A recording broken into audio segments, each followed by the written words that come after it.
Hi mga ka-kimchi! So for today's vlog ay ipapakita ko naman sa inyo ang recipe ko ng chicken fingers. So meron tayong 1 kilo of chicken breast and slice ko lang siya into strips and isi-season ko lang siya ng salt, pepper, lemon juice or calamansi juice, 1 egg, and gagamit tayo ng fresh milk para mas lumambot ang ating chicken breast.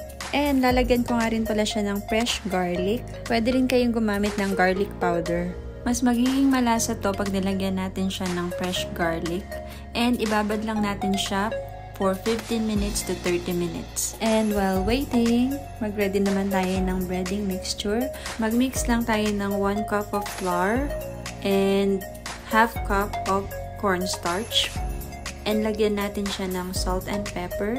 And mag-a-add din ako ng cayenne pepper. You can use paprika. Pero ito lang yung available sa aking kitchen. So, pwede na to. And imekos-mekos lang natin siya, guys. And mas gusto ko talaga mas maraming pepper. So, nag-add pa ako ng pepper. And ready na ang ating mixture. So, after 30 minutes, ready na tayong mag-fry. And i-coat lang natin ang ating chicken breast sa ating flour mixture. Make sure lang na well-coated ang ating chicken strips. Ayan, tulad nitong ginagawa ko. At syempre, nandito si Kaylee at tutulungan daw niya si Mama. Then, sa flour mixture, ayan, i-coat mo lang din. Smile!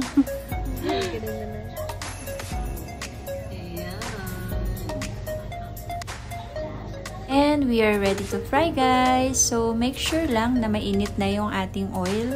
And nasa medium to low heat lang yung ating stove para hindi agad masunog yung ating chicken strips. And sa pag-fry naman, guys, wag lang natin yung overcrowd ang ating pan para evenly cooked ang ating chicken strips. Huwag din kalimutan, guys, i-flip from time to time ang ating chicken strips para hindi masunog. And pag golden brown na siya like this, pwede na natin siyang hanguin. And huwag natin siyang i-overcook, guys, kasi pag na-overcook yung ating chicken breast is titigas siya and hindi na siya juicy. So, first batch pa lang to and magpa-fry pa tayo ulit.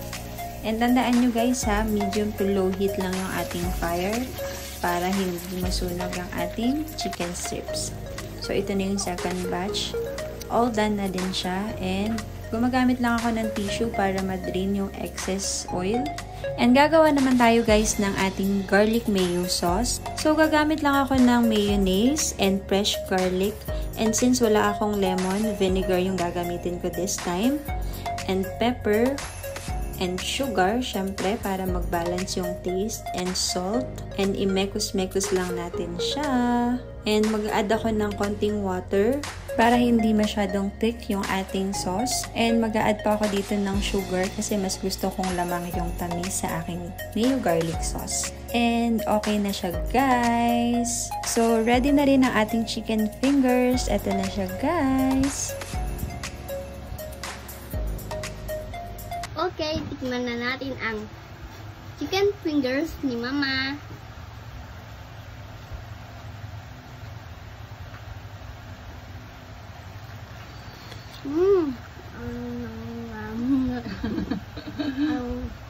Okay, approve. Ang sarap.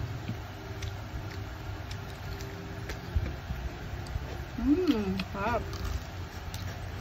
Bagay yung sauce, no? Kain po tayo. Bye-bye! Ito yung luto ni Ma. Masarap po. Ate, masarap ba? So, ganun lang kasimple ang recipe ng ating chicken fingers, guys. So, kung gusto nyong itry itong recipe na ito, i-check nyo lang po ang complete list of ingredients sa end nitong video. So, thank you again for watching. Bye-bye!